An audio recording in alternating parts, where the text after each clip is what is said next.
Bakal calon presiden Prabowo Subianto akan mengumumkan siapa bakal calon wakil presidennya yang akan mendampingi dalam kontestasi Pilpres 2024 Senin besok. Sementara Presiden Jokowi baru saja menyatakan mendukung semua pasangan calon di Pilpres 2024 dan tidak memihak salah satu. Kita ulas bersama sore ini dengan Sekjen Partai Amanat Nasional Edi Suparno yang nanti akan bergabung. Ada juga Direktur Eksekutif LSI Jayadi Hanan dan Ferry Amsari, dosen hukum tata negara sekaligus peneliti Rosdam Universitas Andalas. Selamat sore Bapak-Bapak. Sore. Saya mau ke Mas Jayadi dulu. Mas Jayadi, kalau tadi Presiden Jokowi menyatakan mendukung semuanya, tidak memihak kemanapun, apa makna yang disampaikan Presiden Jokowi ini untuk Pilpres? Ya kan kalau mendukung semuanya tapi Gibran ada di Prabowo itu berarti nggak mungkin mendukung semuanya kan. Kalau misalnya nanti Gibran menjadi Oh, ini pernyataannya karena memang belum ada Gibran yang firm masuk gitu ya sebagai cawapres gitu. bisa dua. Sebagai kepala negara posisi normatifnya mestinya memang mendukung semua kan atau netral terhadap semua kan itu. Ya, yang kedua mendukung yang dimaksud bisa jadi mendukung calon yang akan diambil oleh Pak Prabowo kan. Nah, calon yang akan diambil oleh Pak Prabowo tampaknya kan Gibran. Sementara ini ya, sampai hari ini kelihatannya tanda-tandanya itu Gibran yang akan diambil gitu. Nah, jadi mendukung semuanya itu nanti kalau Gibran diumumkan besok sebagai cawapresnya Pak Prabowo, maka perasa mendukung semuanya itu menjadi dibatalkan, itu batal secara politik ya. Karena nggak mungkin Pak Jokowi itu anaknya jadi cawapres Pak Prabowo lalu dianggap netral, kan nggak bisa itu. Meskipun mungkin beliau sebenarnya netral tapi nggak bisa kan. Artinya tidak bisa dipisahkan Kak, kalau misalnya benar Mas Gibran ini menjadi cawapres mendampingi Pak Prabowo, Mas Jayadi? Iya nggak bisa. Siapa yang bisa membantah Pak Jokowi itu Gibran itu anaknya Pak Jokowi kan. Yang kedua, tanda-tanda yang ada menunjukkan bahwa ada restu Pak Jokowi kan kepada Gibran gitu. Nah, restunya Pak Jokowi kepada Gibran itu kan bentuknya macam-macam. Selama ini kita tahu seperti ada upaya kan untuk melakukan itu, termasuk upaya yang dilakukan melalui Mahkamah Konstitusi kan gitu. Ya itu tentu saja itu secara politik masih dugaan-dugaan yang data-datanya bisa dilihat gitu, meskipun mungkin tidak bisa dikonfirmasi secara formal gitu. Oke, tentang restu Pak Jokowi kepada anaknya Mas Gibran, Mas Ferry, yang Anda lihat gimana nih kalau misalnya restu ini sebenarnya Pak Jokowi pasti sudah tahu apa resiko yang akan diambil ketika anaknya nanti benar-benar menjadi cawapres mendamping Pak Prabowo, Mas Ferry. Yang jelas Mbak Audrey, kalau Mas Gibran maju menjadi pasangan Pak Prabowo misalnya, akan timbul pergeseran konsep sistem presidensial. Dulu presiden itu dikenal sebagai kepala negara, kepala pemerintahan. Gara-gara Gibran maju bertambah jadi kepala keluarga, jadi 3 deh. Menurut saya apa yang jadi pilihan keluarga Jokowi ini bagi saya semestinya tidak dilakukan oleh Jokowi dan Gibran terburu-buru. Pilihan-pilihan ini akan mengganggu banyak pihak, terutama bagi teman-teman di partai politik, karena satu, ini merusak mekanisme di partai. Harusnya proses kandidasi itu betul-betul membuka ruang bagi kader-kader terbaiknya yang berpengalaman, yang sudah bekerja habis-habisan bagi partai. Dalam catatan kita semua, Gibran itu kan pemain baru di partai ya, yang kemudian dia baru ditugaskan menjadi wali kota. Tiba-tiba ada banyak fase yang harus dia lewati, tidak hanya fase di partai, tapi juga fase dalam penyelenggaraan pemerintahan. Artinya tidak sehat dari sisi manapun? Ya, sulit untuk dipungkiri bahwa ini bagian dari jejak tangan Pak Presiden Jokowi untuk memuluskan sehingga fase-fase itu terlewati, baik di partai maupun dalam proses penyelenggaraan negara. Bagi saya ini terburu-buru yang juga bahaya bagi keluarga Jokowi, kecuali mereka berpikir ada yang mereka khawatirkan bahwa kinerja-kinerja mereka selama ini bukan tidak mungkin diintai oleh lawan-lawannya. Jadi kalau dia tidak berkuasa lagi, mereka khawatir ini akan menjadi bola panas berikutnya setelah lengser dari kekuasaan. Tapi saya pikir beginilah, presiden juga harus sadar Oke. bahwa jarang sekali mantan presiden keluarganya itu diganggu setelah mereka turun dari kekuasaan. Ya ini yang perlu diketahui oleh presiden. Hmm. Kalau presiden mendengar pembisik-pembisiknya memang akan lain ya. Akan ada penyampaian-penyampaian yang memungkinkan presiden berpikir ini kekuasaan harus tetap dilanjutkan, terutama melibatkan anaknya. Oke. Saya pikir politik dinasti jadi isu yang sangat sentral di proses pencalonan Gibran ini. Oke, Mas Jayadi, besok kan ada deklarasi ya dari Koalisi Indonesia Maju mengundang Mas Gibran. Meskipun kita nggak tahu nih mengundang ini dalam kapasitas apa makna dari yang bisa dilihat Mas Jayadi dengan mengundang Mas Gibran? Iya, apa namanya, bisa macam-macam, tapi yang tidak bisa yang pertama pasti itu dikaitkan dengan posisi Gibran yang sudah dicalonkan oleh Golkar kan gitu. Golkar itu partai kedua terbesar, atau sebetulnya kalau dari segi jumlah kursi partai terbesar di Koalisi Indonesia Maju ya, jumlah kursi di DPR. Jadi mengundang Gibran itu dalam kapasitasnya tidak mungkin dalam kapasitas sebagai kader PDIP kan. Pasti kapasitasnya itu minimal 3 kapasitasnya itu diundang. Besok itu 1 sebagai cawapres yang dari Golkar, 2 sebagai wali kota, bisa juga, 3 sebagai apa namanya, anaknya Presiden Jokowi, kan gitu. Nah dari 3 itu kita tanyakan ya sebenarnya kapasitasnya apa. Sudah bergabung bersama kami sore ini dengan Sekjen PAN Mas Edi Suparno. Mas Edi, sore. Selamat sore semuanya. Mas Edi, jadi langsung aja nih kalau besok Mas Gibran diundang di deklarasi, apakah ini artinya semakin firm, fix bahwa Mas Gibran yang terpilih menjadi bacawa pres? PAN rela? Pertama saya mau sampaikan bahwa dari awal kita sudah menyepakati ketika bergabung bersama Koalisi Indonesia Maju bersama Koalisi Pak Prabowo bahwa pembahasan terkait cawapres itu akan kita bahas di dalam sebuah forum bersama para ketua umum, di mana forum itu dipimpin oleh Pak Prabowo. Meskipun partai-partai ketika itu mengusulkan berbagai nama, misalnya Golkar mengusulkan Pak Erlangga, yang kemudian tentu sudah tidak relevan lagi sejak adanya hasil Rapimnas kemarin sore. Kemudian juga Pak BBB mengusulkan Pak Yusril, dan PAN mengusulkan Pak Erick Thohir. Tetapi kita sepakat bahwa berbagai nama yang menjadi usulan itu akan kita kemudian dalam tanda petik letakkan di atas meja untuk kemudian dibahas bersama-sama oleh para ketua umum. Nanti kita akan membicarakan ini secara terbuka dengan tujuan adalah mencari musyawarah mufakat. Mufakatnya juga bulat. Tapi kalau masih musyawarah besok, kenapa langsung mengundangnya Mas Gibran? Ini kapasitasnya sebagai apa Mas Edi besok? Begini, kita malam ini saya kira juga teman-teman media sudah tahu, karena memang teman-teman media sangat terinform terhadap perkembangan yang ada. Malam ini rencananya forum ketua umum itu akan dilaksanakan, untuk memutuskan siapa yang akan menjadi calon wakil presiden. Nah, jadi saya kira ketika calon wakil presiden sudah diputuskan malam ini, siapapun yang akan dideklarasikan besok, yaitu adalah hasil kesepakatan para ketua umum itu.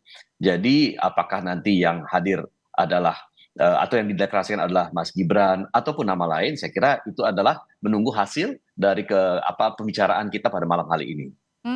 Kalau misalnya malam hari ini penentuannya, nah kemarin kan Mas Gibran sebelum ke Golkar juga ketemu Pak Zulhas nih. Nah ini minta restu.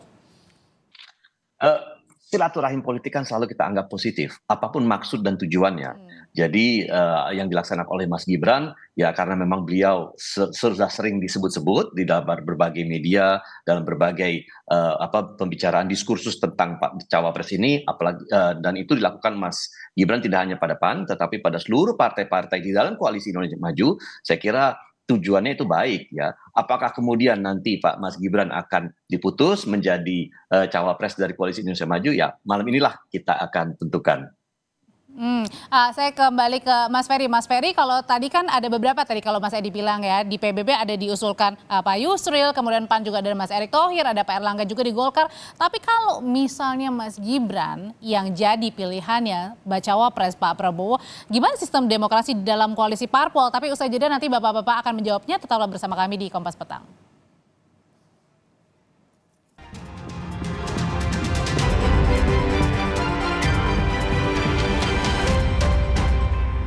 Mas Ferry, menyambung pertanyaan sebelumnya, kalau di dalam Koalisi Indonesia Maju kan ada yang dijagokan, sebelumnya ada Pak Erlangga, ada Mas Erick Thohir, kemudian juga ada Pak Yusril juga dari PBB. Nah kalau misalnya benar Mas Gibran yang dimajukan sebagai pendamping Pak Prabowo, ini gimana sistem demokrasi di internal parpol sendiri di Koalisi Indonesia Maju?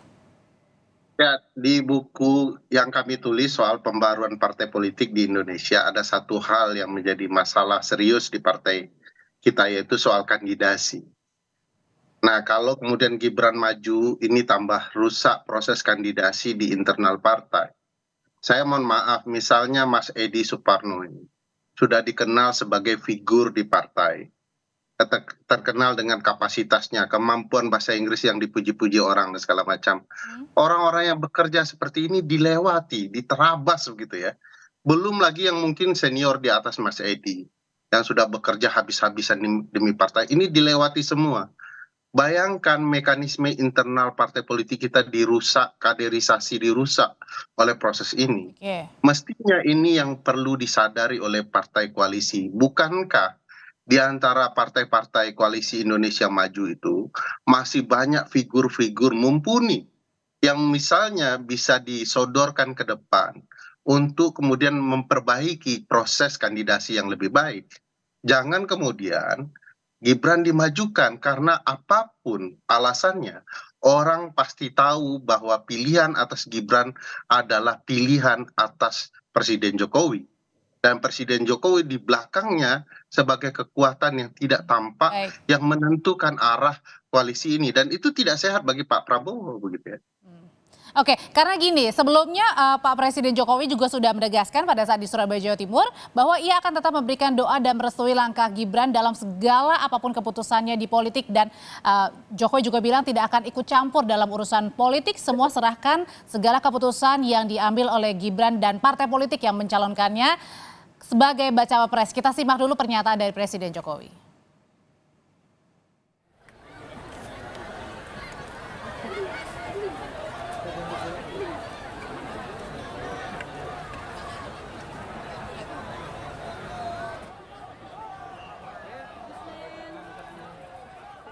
Ya, bukan hanya Presiden Jokowi tapi Ganjar sebagai baca pres dan juga Mahfud ini minum jamu bersama dengan keluarga dan tim pemenangan setelah jalani tes kesehatan soal kemungkinan Gibran jadi bakal cawapres Prabowo. Ganjar bilang semuanya punya hak.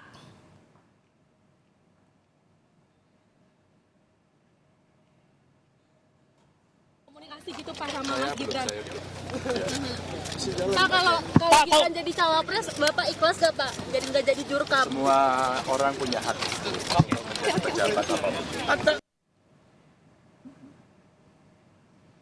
Mas Jayadi, tanggapannya soal tadi Mas Ganjar bilang semuanya punya kans, punya hak dan termasuk juga Presiden Jokowi yang serahkan saja semua ke anaknya, tinggal merestui saja.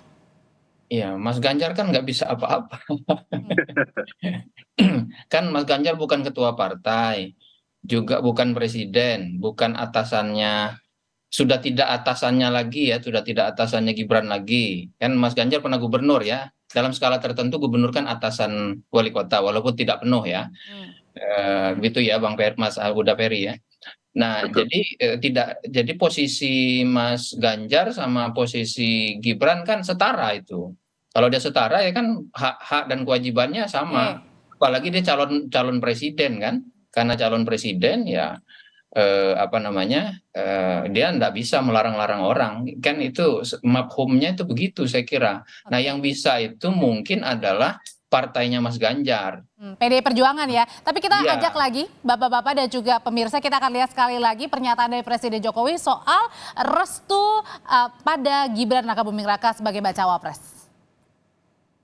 Kalau Mas Gibran dideklarasi diusung jadi cawapres gimana Pak? Di Rapimnas Tanyakan ke partai politik itu wilayahnya partai politik atau koalisi partai politik atau gabungan partai politik, bukan urusan presiden. Tapi sebagai Ya orang tua itu hanya tugasnya mendoakan dan tapi keputusan semuanya karena sudah dewasa ya. Jangan terlalu mencampuri urusan yang sudah diputuskan anak-anak kita. Orang tua itu hanya mendoakan dan merestui. tapi cocok ya Pak ya? Tanyakan ke koalisi. Hanya mendoakan dan merestui saja. Kalau gitu PAN sudah legowo kalau Mas Erik bukan pilihan untuk menjadi pendampingnya Pak Prabowo, Mas Edi? Ya, kita kan sudah sepakat ya, tadi saya sampaikan di awal, apapun hasilnya itu akan kita laksanakan secara konsekuen. Dan saya kira apapun hasil yang sudah akan kita sepakati malam ini merupakan sebuah hasil atau kesepakatan dari proses analisis, kajian, dan diskursus yang panjang terkait cawapres yang akan kita usung. Dan saya yakin bahwa seluruh kandidat atau yang berpeluang menjadi kandidat cawapres itu juga sudah mengikuti perkembangan yang ada dalam Koalisi Indonesia Maju dari hari ke hari, dari saat ke saat, sehingga mereka pun juga sudah mengetahui perkembangan seperti apa, termasuk bahwa akan ada rapat pada malam hari ini. Tetapi saya yakinkan bahwa tidak ada istilah mutung-mutungan di PAN, tidak ada istilah bahwa kita dan tanda petik baper, apalagi punya keinginan untuk kemudian belok kanan dan pindah ke koalisi lain. Tapi Tidak karena dalam mungkin. postingan Mas Erik, Mas Edi, kalau misalnya tadi di postingannya Mas Erik Thohir ini ada kata-kata sabar, kangen istri, postingannya pun ada bareng Pak Zulhas, Pak Prabowo juga, dan Mas Eto sendiri. Itu artinya kode legowo Mas Erik tidak terpilih? Mas Erik adalah salah seorang sahabat yang sudah saya kenal hampir 20 tahun lebih. Dan menurut saya orangnya tidak hanya mampu untuk mengeksekusi tugas-tugas penting dan sulit yang dia bisa dilaksanakan dalam kurun waktu sangat singkat, tetapi memiliki kebesaran hati dan juga merupakan contoh dari orang yang bekerja keras, menuai sukses, tetapi tidak pernah mengklaim sukses tersebut. Nah, jadi apapun nanti hasilnya pada malam hari ini, saya yakin Mas Erik Thohir adalah sosok yang diberi mandat, amanat akan dijalankan sebaik-baiknya. Tetapi kalaupun mandat itu masih belum diberikan kepada Mas Erick Thohir, dengan legowo dia akan tetap konsisten untuk melaksanakan tugas-tugasnya sebagai menteri misalnya dalam hal ini. Oke. Nah, yang kita cermati juga adalah dari PDI Perjuangan, Mas Jayadi, ketika tadi Mbak Puan ditanya soal kemungkinan Gibran menjadi bacawa pres mendamping Pak Prabowo. Tadi Mbak Puan bilang jangan semuanya berandai-andai, kan masih kader juga. Kemudian itu kan diusulkan oleh Golkar. Sebenarnya kalau dilihat dari raut dan apa yang disampaikan oleh Mbak Puan, ini ada bentuk kekecewaan kah atau gimana? Ya pasti menimbulkan kekecewaan kan, luka gitu. Karena kalau Gibran Meskipun masuk, tadi bilangnya jangan berandai-andai. iya kan itu jawabannya kan jawaban cuek gitu kan, terserah kira-kira gitu kan. Saya ini bukan pengamat komunikasi ya, tapi Iya, iya. jadi apa namanya? Kalau misalnya Gibran dipilih oleh Pak Prabowo jadi cawapres, itu mau tidak mau kan terjadi split, terjadi pemisahan antara Pak Jokowi dengan Gibran sebagai kader selama ini sebagai kader PDIP. Nah, itu berarti kan akan terjadi mau tidak mau, terbuka atau tidak terbuka, terjadi pertarungan nanti di kompetisi politiknya. Kita lihat nanti, karena bayangkan yang tadinya satu rumah tiba-tiba harus berhadapan satu sama lain kan gitu. Dan tidak pernah Apalagi- terbayangkan berarti ya oleh PDIP sekalipun ya? Ya tentu sebagai politisi pasti hal-hal seperti itu pasti dibayangkan, apalagi dalam konteks Oke. politik Indonesia ya, Oke. di mana orang keluar masuk partai itu seringkali terasa sangat mudah gitu. Seperti ya ini tadi, seperti masuk tiba-tiba dicalonkan Golkar atau tiba-tiba mungkin nanti keluar dari PDIP dan sebagainya dan sebagainya. Tentu itu sudah dihitung juga oleh PDIP, tapi mungkin Oke. yang tidak terbayang adalah dari kader utama mereka, yaitu dari Pak Jokowi gitu. Walaupun sebetulnya yang keluar secara resmi nanti kan Gibran gitu kan. Kalau misalnya itu jadi ya, karena kan PDIP kan tidak mungkin PDIP tetap merestui Gibran jadi cawapres Prabowo pada saat yang sama mereka mencalonkan Ganjar kan nggak mungkin. Oke. Apalagi kita kenal PDIP selama ini sangat keras soal begitu kan. Jadi pasti terjadi ya itu mau tidak mau berhadap-hadapan itu tim Prabowo plus Gibran berhadapan nanti tim Ganjar plus Pak Mahfud. Dalam hal ini ya antara lain PDIP lawan Gerindra, PDIP lawan Baik. Oke. PAN, PDIP lawan Golkar dan sebagainya itu dalam konteks Pilpres ya. Oke, sekarang saya mau kembali lagi ke pernyataannya Pak Jokowi tadi pagi bahwa soal tadi kan soal ini ya netralitas ya. Nah, terus kalau misalnya Gibran ini menjadi baca presnya Pak Prabowo, gimana persepsi publik melihat Pak Jokowi, Mas Ferry? Wah, saya yang jelas kan ada konsep konflik kepentingan ya, konflik of interest. Dan itu di dalam Undang-Undang 28 tahun 99 harus dijauhi oleh seluruh penyelenggara negara termasuk presiden. Pertanyaan besarnya apakah ada interest presiden terhadap anaknya dalam proses penyelenggaraan pemilu? Ya pasti ada. Apapun akan dilakukan oleh seorang ayah untuk yang terbaik bagi anaknya. Nah, bagi Meskipun Pak saya Jokowi hari ini adalah masih tetap menjadi presiden, tetap saja. ya apalagi menjadi presiden karena sulit presiden menghindari nuansa nepotisme yang terlarang di Undang-Undang 28 itu. Dan harusnya memang presiden menjauhkan itu. Dan paling penting adalah presiden menyelamatkan marwah partainya sendiri. Ada 6 karta partai politik di Undang-Undang Dasar kita. Yang paling utama perannya adalah mengusulkan calon presiden dan calon wakil presiden. Hari ini kader PDIP sendiri yang merusak proses dan peran utama partai itu dalam demokrasi kita. Oke, baik. Bayangkan itu. Pertanyaan besarnya, kenapa PDIP tidak tegas saja kepada presiden dan anaknya, sebagaimana PDIP tegas terhadap Budiman Sujatmiko misalnya. Oke, baik. Nah, ini pertanyaan besar penting yang harus dijawab oleh PDIP sebagai partai agar demokrasi internalnya tidak dirusak oleh kadernya sendiri. Baik, terima kasih. Kami sudah tangkap pesannya Mas Ferry. Terima kasih untuk berbagi pandangannya. Mas Jayadi terima kasih. Mas Edi juga terima kasih. Kita tunggu nanti pengumuman dari Koalisi Indonesia Maju. Usai jeda tetaplah bersama kami di